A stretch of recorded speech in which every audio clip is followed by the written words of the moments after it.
ಹ್ಞೂ ಸಿ ನೀನು second year ending ಪಾರ್ಟ್ನಾಗ ಅದೀರಿ. ಸೆಕೆಂಡ್ ಇಯರ್ದು ಇನ್ನೂ ನೀಟಾಗಿ ಓದ್ಕೊಂಡಿಲ್ಲ ನೀನು, ಆಯಿತಾ. ವೀಕಾಗಿ ಪ್ರಿಪೇರ್ ಮಾಡಿದ್ದಿ ಬಟ್ ವೀಕಾಗಿ ಪ್ರಿಪೇರ್ ಮಾಡಿದ್ವಿ. Better then first year. Okay, it's okay. First year ನಿಂಗೇನು ನಾಲೆಜ್ ಇಲ್ಲ, ಆಯಿತಾ. Take it as a 0 level, ಆಯಿತಾ. ಇನ್ನು ಥರ್ಡ್ ಇಯರಲ್ಲಿ ನೀನು ಥರ್ಡ್ ಇಯರ್ ಸಬ್ಜೆಕ್ಟ್ಸ್ ಅಂದರೆ ಕಮ್ಯುನಿಟಿ, FMT ಮತ್ತು ENT, ಆಫ್ಟಲ್ ಇವು 4 ಮೇನ್ಲಿ ಮುಗಿಸ್ಲೇಬೇಕು. ಆ್ಯಂಡ್ ಇದ್ರ ಜೊತೆಗೆ ಫಸ್ಟ್ ಇಯರ್ದು ಮುಗಿಸ್ಕೋಬೇಕು. ಅಂದರೆ ಫಸ್ಟ್ ಇಯರ್ದು ನೀವು ಬಯೋಕೆಮ್ ಏನು ಬೇಡ, ಫಿಸಿಯೋ ಮತ್ತು ಅನ್ಯಾಟ್ ನೋಡ್ಕೋಬೇಕು ಅನ್ಸುತ್ತೆ. ಅನ್ಯಾಟ್ ನೀನು ರಿವಿಷನ್ ವೀಡಿಯೋದಾಗ ಮಾಡಿದ್ರೂ ಓಕೆ ನಡೀತೈತಿ, ಬಟ್ ಫಿಸಿಯೋ ಮಾಡಬೇಕಾಗುತ್ತೆ, ಆಯಿತಾ. ಇನ್ನು ಪ್ಯಾತ್ ಮತ್ತು ಫಾರ್ಮಕ್ಕೆ ಶಾರ್ಟ್ ನೋಟ್ಸ್ ಪ್ರಿಪೇರ್ ಮಾಡಬೇಕು. ಅಂದರೆ ಇದಕ್ಕೆ ರಿವಿಷನ್ ನೋಟ್ಸು ಪ್ರಿಪೇರ್ ಮಾಡಬೇಕು for NEET PG or INA-CT. Mainly INA-CT, NEET PG ಬೇಡ, INA-CTನೇ, ಆಯಿತಾ.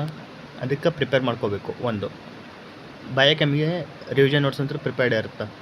ಆ್ಯಂಡ್ ಫಿಸಿಯಾಲಜಿಗೆ ಫಸ್ಟ್ ಏಡ್ ಮತ್ತು ಫಿಸಿಯಾಲಜಿಗೆ ಆ್ಯಕ್ಚುಲಿ ನಿನ್ನ ನಾಲೆಜ್ ಇದ್ದರೆ ಅಲ್ಲಿ ಕ್ಲಿಯರ್ ಮಾಡ್ಬೋದು ಅನಿಸುತ್ತೆ. ಫಿಸಿಯಾಲಜಿ ಆಮೇಲೆ ನೋಡ್ಕೊಳ್ಳೋಣ. ಬಟ್ ಮೇನ್ಲಿ ಈಗ ಅನಾಟಮಿ ರಿವಿಷನ್ ನೋಟ್ಸ್, ಪ್ಯಾತ್ ಮತ್ತು ಫಾರ್ಮ ನೀವು ಮಾಡ್ಕೋತಿ. ಮೈಕ್ರೋ ಇವ್ರದ್ದು ಯಾರ್ದು ಇಲ್ಲಿದ್ದಾರಲ್ಲ ಪ್ರೆಪ್ಲೇಟ್ರಲ್ಲಿ ಇದ್ದಾರಲ್ಲ ಆ ಮ್ಯಾಮ್ದೆ ರಿವಿಷನ್ ನೋಟ್ಸು, ಅದನ್ನು ಮತ್ತು ಅನಾಟೇಟೋ ಆ್ಯಡಿಷನ್ಸ್ ಮಾಡಿಕೊಂಡು ಫೈನಲೈಸ್ ಮಾಡ್ಕೋಬೋದು. ಫಸ್ಟ್ ಸೆಕೆಂಡ್ ಇಯರ್ ಕ್ಲಿಯರ್ ಆಗುತ್ತೆ ಅಲ್ಲಿಗೆ. ಅಂದರೆ ಥರ್ಡ್ ಇಯರಲ್ಲಿ ನೀನು ಆ್ಯಸ್ ಆಫ್ ವರ್ಕ್ ಮಾಡಬೇಕು. ಈಗ ವರ್ಕ್ ಮಾಡಿದ್ದು ಪರವಾಗಿಲ್ಲ ಲಾಸ್ಟ್ ಇಯರ್ಗಿಂತ, but you can do better than this. So ಇದನ್ನೊಂದು ಮಾಡ್ತೀರಿ. ಇದಾದಮೇಲೆ ಏನು ಮಾಡ್ತೀವಿ, ಈಗ ಸದ್ಯಕ್ಕೆ ನಿನಗೆ USMLE ಬಗ್ಗೆ ಮಾಡಮನು, ಟ್ರೈ ಕೊಡಮನು. ಜಸ್ಟ್ ಪ್ರಿಪೇರ್ ಮಾಡೋಣ, ಇಂಡಿಯನ್ ಎಕ್ಸಾಮ್ಗೆ ಹೆಲ್ಪ್ ಆಗಿಬಿಡುತ್ತಾ. USMLE ಅಂತೂ ನಾವು ಹೋಗಲ್ಲ, ಅಮೆರಿಕಾಗಂತೂ ನಾ ಈಗ ಸದ್ಯಕ್ಕೆ ಹೋಗಲ್ಲ. ಬೇಕಿದ್ರೆ ಮುಂದೆ ಇದು ಏನು PG ಇಲ್ಲೇ ಮುಗಿಸ್ಕೊಂಡು ಅವಾಗ ಬೇಕಿದ್ರೆ ಯೋಚನೆ ಮಾಡಿ ಹೋಗಮನ್ಸಿತ್ತಂದ್ರೆ ಒನ್ ಇಯರ್. ಈಗ ಅನುಜ್ ಪಟೇಲ್ ಯೂಟ್ಯೂಬ್ ಚಾನಲಲ್ಲಿ ಒಬ್ರದ್ದು, ಅವ್ರ ಕಾಲೇಜ್ ಒಬ್ರದ್ದು ವೀಡಿಯೋ ಇದೆ, ಏನೋ ಪಾಡ್ಕಾಸ್ಟ್ ಥರದ್ದು ವೀಡಿಯೋ ಇದೆ. ಅವ್ರ ಸೀನಿಯರು ಇದು ಇಂಟರ್ನ್ಶಿಪ್ಪಲ್ಲಿ ಸ್ಟಾರ್ಟ್ ಮಾಡಿದಂತೆ ಪ್ರಿಪ್ರೇಷನು. 1 ಇಯರ್ ಲೈಕ್ ಸ್ಟೆಪ್ 1ಗೆ 6 to 7 ಮಂತ್ಸ್, ಸ್ಟೆಪ್ 2ಗೂ 6 to 7 ಮಂತ್ ಪ್ರಿಪೇರ್ ಮಾಡಿ ಕ್ಲಿಯರ್ ಮಾಡ್ಕೊಂಡ್ರಂತೆ. ಸೊ ಅವರೇ 1 ಇಯರಲ್ಲಿ ಕ್ಲಿಯರ್ ಮಾಡ್ಕೊಂಡ್ರೆ. ಇನ್ನು MBBS UG ಇದ್ದಾಗ PGಗಿನ ನಾಲೆಜ್ ಚೆನ್ನಾಗೇ ಇರುತ್ತೆ, ಪರವಾಗಿಲ್ಲ ಅನ್ನೋ ರೀತಿ ಇರುತ್ತೆ. ಅವ್ರು ಯಾಕೆ ಕ್ಲಿಯರ್ ಮಾಡೋಕ್ಕಾಗಲ್ಲ? ಆರಾಮ್ಸೆ ಕ್ಲಿಯರ್ ಮಾಡೋಕ್ಕಾಗುತ್ತೆ. ಸೊ USMLE ಬಗ್ಗೆ ಈಗಂತೂ ಚಿಂತೆ ಮಾಡೋಕ್ಕಾಗಲ್ಲ, ಯಾಕಂದ್ರೆ ನಮ್ಮದು ಫೈನಾನ್ಷಿಯಲ್ ಕಂಡೀಷನ್ ಮಿಡಲ್ ಕ್ಲಾಸ್ ಅದೀವಿ. ಸೊ ಅಷ್ಟೆಲ್ಲ ಖರ್ಚು ಮಾಡಿ ಪ್ರಿಪೇರ್ ಆಗೋಕ್ಕೆ ಅದನ್ನ ಥಿಂಕ್ ಮಾಡೋಕ್ಕಾಗಲ್ಲ.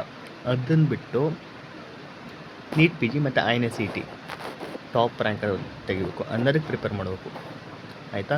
ಮತ್ತು ಇವರು ತುಷಾರ್ ಸರ್ ಹೇಳಿದ್ರು, ಅವ್ರದ್ದು USMLE ಸ್ಟೆಪ್ 1 ಕ್ರ್ಯಾಕ್ ಆಯ್ತಂತ ಅವ್ರ ಕಡೆ ಕೇಳ್ತಿದ್ದಿ. ಓಕೆ, ಅವರು USMLE ತಲೆಗೆ ಇಟ್ಕೊಂಡೆ ಹೇಳ್ತಾರೆ, ಅವ್ರಿಗೆ ಗೊತ್ತಿರೋದು ಅದು, ಬೇರೆ ಏನೂ ಗೊತ್ತಿಲ್ಲ. ಪ್ರಾಬ್ಲಮ್ ಅದೇ ಆಗೋದು. ಮತ್ತು ನಿಂದು ಏನು ಬ್ಯಾಕ್ಗ್ರೌಂಡ್ ಐತಲ್ಲ, ಅದು ಎಲ್ಲರಿಗೂ ಹಾಂಟ್ ಮಾಡುತ್ತೆ, ಎಲ್ಲರ ತಲೆಗೆ ಇರುತ್ತದೆ, ಆಯಿತಾ. ಇವನೇನು ಹಿಂಗೆ ಹೇಳ್ತಾನೆ, ಸುಮ್ಮನೆ ಹಂಗೆ ಫ್ಯಾಸಿನೇಟಾಗಿ ಕೇಳ್ತಿರ್ತಾನೆ, ಒಂದು ಸ್ವಲ್ಪ ಎಕ್ಸಾಕ್ಟಾಗಿ ಕೇಳ್ತಿರ್ತಾನೆ ಅಂತ ಅಂದ್ಕೊಳ್ಳೋದು ನಾರ್ಮಲ್ ಹಾಗೆ, ಆಯಿತಾ. ನೀ ಅದನ್ನ ಜಾಸ್ತಿ ತಲೆಗೆ ತೊಳಕ್ಕೆ ಹೋಗ್ಬಾರ್ದು, ಅದ್ರ ಬಗ್ಗೆ ವರಿ ಮಾಡ್ಕೊಂಡು ಹೋಗ್ಬಾರ್ದು. ಒಂದು ಮುಂಚೆನೇ ಒಂದು ಡಿಸಿಷನ್ ತೊಗೊಂಡು ಮಾತಾಡ್ತಾರೆ ನನ್ನ ಬಗ್ಗೆ ಅಂದ್ಕೊಂಡು ನಂಗೆ ಏನು ನೀಟಾಗಿ ಹೇಳಲ್ಲ ಅಂದ್ಕೊಳಕ್ಕೆ ಹೋಗ್ಬಾರ್ದು.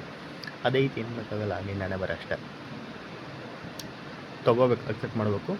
ಸೊ ನೀನೇನು ಮಾಡ್ತೀಯ, INA-CT ಟಾಪ್ ರ್ಯಾಂಕಿಗೆ ಪ್ರಿಪೇರ್ ಆಗ್ತೀವಿ.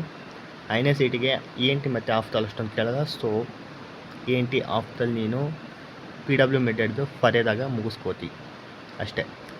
ಇದು ಪ್ರಾಫಿಗಷ್ಟೇ ಓದ್ತೀರಿ. ಸರ್ಜರಿ, ಮೆಡಿಸಿನ್ ಅವೆಲ್ಲ ಕೇಳ್ತಾರೆ, ಅವೆಲ್ಲ ಇಂಪಾರ್ಟೆಂಟೇ.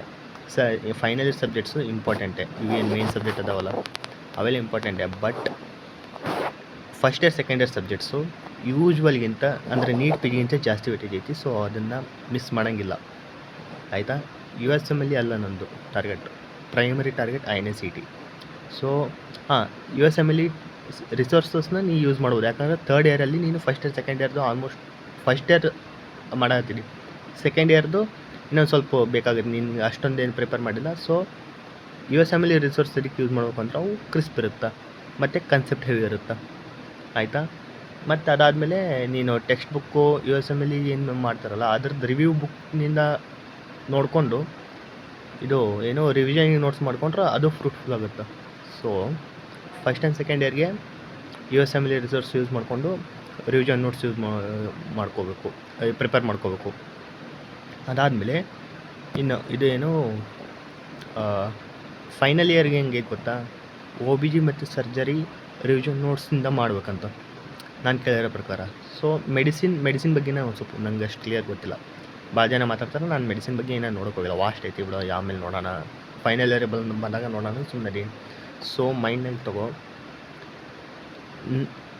ಐನೇ ಸಿ ಟಿ ಕ್ಲಿಯರ್ ಮಾಡಬೇಕು, ಆಯಿತಾ. ನಿನಗೆ ಇದೊಂದು ಪರ್ಸೆಪ್ಷನ್ ಬಂದುಬಿಟ್ಟೈತೆ, ಭಾಳ ಮಂದಿ ರ್ಯಾಂಕರ್ಸ್ನ ಮಾತಾಡೋದು ಈಸಿ ಕ್ಲಿಯರ್ ಮಾಡ್ಬೋದು ಅಂತ ಅಂತಿರೋದು ನೋಡಿ, ಎಕ್ಸಾಮ್ ಕ್ಲಿಯರ್ ಮಾಡೋದು, ಕಾಂಪಿಟೇಟಿವ್ ಎಕ್ಸಾಮ್ ಕ್ಲಿಯರ್ ಮಾಡೋದು ಈಸಿ ಅಂದ್ಕೊಂಡ್ಬಿಟ್ಟಿದ್ದಿ.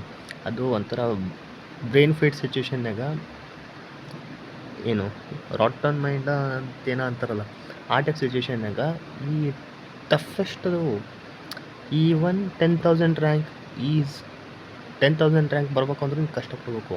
ಇನ್ನು ಟಾಪ್ ರ್ಯಾಂಕ್ನಾಗ ಅಂದರೆ ಎಷ್ಟು ಆ್ಯಸ್ ಆಫ್ ವರ್ಕ್ ಮಾಡಬೇಕು. ಸೊ ಯಾವುದೇ ಎಕ್ಸಾಮ್ನಾಗ ಅಂಡರ್ 1,000 ಬರೋದು ಅಷ್ಟು ಈಸಿ ಅಲ್ಲ. ನಿನಗೆ ಬೇಕಾಗಿರೋದು top rank, that means under 500. Okay, ass off work ಮಾಡಬೇಕು, ಫುಲ್ಲಿ ಡಿಸಿಪ್ಲಿನ್ಡ್ ಇರಬೇಕು ಮುಂದೆ. I can't afford to be undiscipline, non discipline person. Okay ಆಯಿತು, ನಾನು ಇಂಗ್ಲೀಷ್ ವರ್ಸ್ಟ್ ಐತಿ, ಸೊ ಇರಲಿ, ಅದನ್ನು ಸುಧಾರಿಸ್ತೀನಿ. ಓಕೆ, ಬಾಯ್.